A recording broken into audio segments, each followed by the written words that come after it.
Tonight on Alaska's News Source, two different stories about what happened before officers shot and killed an Anchorage man Monday morning.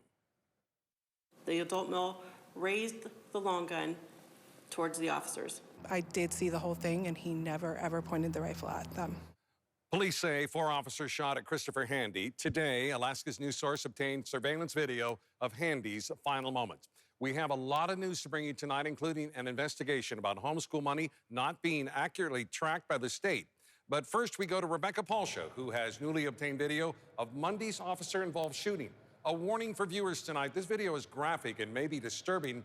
It shows the final moments of a man's life, and because of that, we have made the decision to pause the video just as shots ring out. Rebecca. During 33 seconds of this video, with a timestamp at 2:38 a.m., Handy can be seen walking toward the front of the building with a long gun by his side.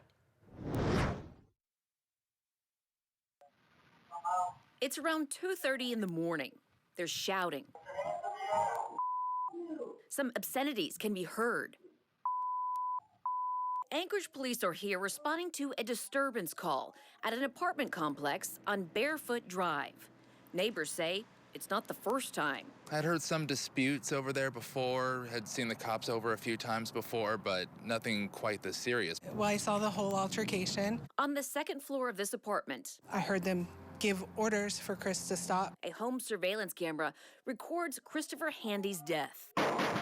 I did see the whole thing, and he never, ever pointed the rifle at them. So, Could you tell me what he was upset about that night? Did you see anything? Alaska's News Source spoke with several people here about what they witnessed and heard that morning.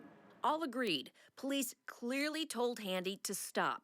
But some are questioning what police are saying about how the shooting happened. The adult male raised the long gun towards the officers.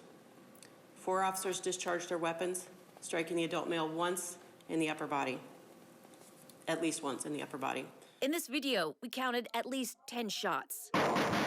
Look closely. The long gun can be seen in Handy's right hand, vertically by his side. I had very clear camera footage that shows him from the bottom of the steps, going down the deck, going down the steps, and standing at the end of our sidewalk that shows at no point in that timing did he point that gun.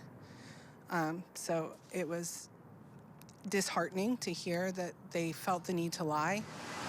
We asked police for an interview Thursday, hoping to get more clarity and pointing out that in this video, it doesn't look like Handy raised his gun.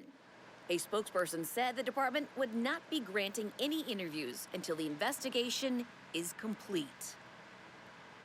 Now this afternoon, however, police did release a statement which says in part, during the press conference that we gave the morning of the shooting, we made a statement that was based on the initial account of a witness. Part of that witness's version was that the suspect had raised a long gun towards the officers. As true in all cases, as the investigation progresses and more information is obtained, the more we understand the circumstances surrounding the event.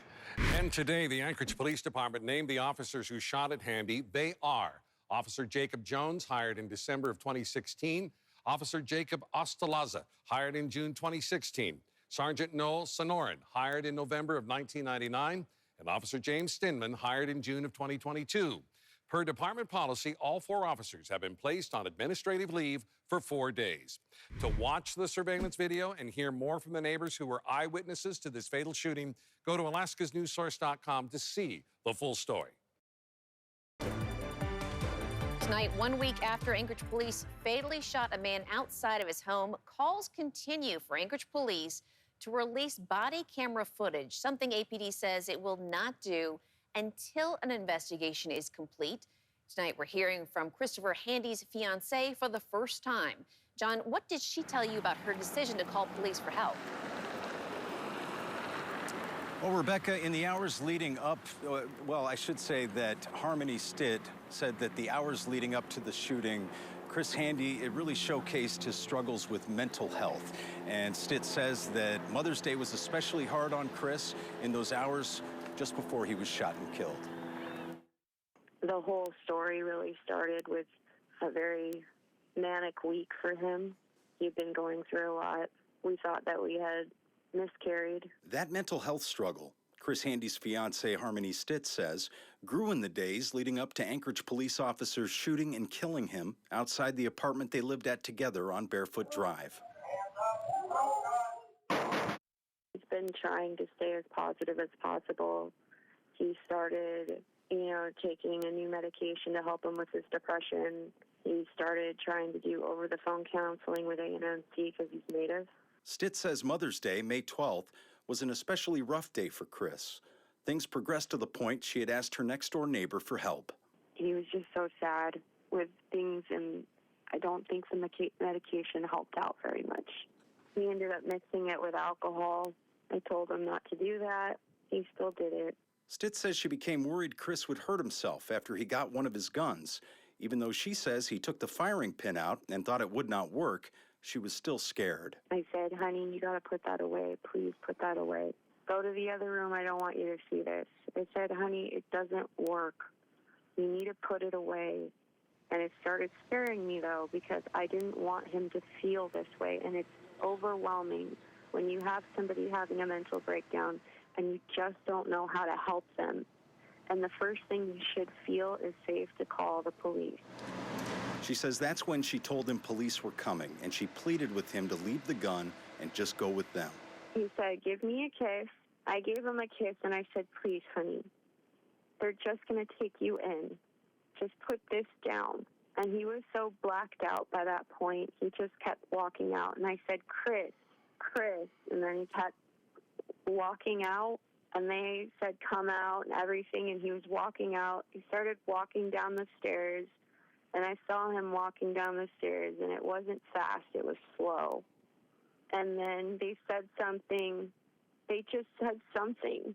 And then he just took another step. I saw smoke and shots, so I ran to the children. I told them to get down. I said, get down, get down. I started walking out after I stopped hearing gunshots, and I started walking out towards the door, and the police, bum rushed me back inside, so I couldn't see anything. Stitt and Kris have a 1-year-old baby together, and it turns out she did not miscarry their baby, as she's now 8 weeks pregnant. Get him closer to the middle, Kris. This wasn't supposed to happen. He loved me so much. He loved the kids so much. He loved his children so much. And even though his parents made him mad, he loved them too. And he had a future plan. He really did. He was just sad that day. It wasn't a good day. It just wasn't. Kris's family and friends, they're planning on holding a rally Saturday at 2 o'clock downtown with the hopes that the march will end here at APD's headquarters downtown. And that will mean that the department releases that body camera footage from that night. Policy does allow Police Chief Cross to release the footage, but she says that will not happen until the investigation concludes. Rebecca?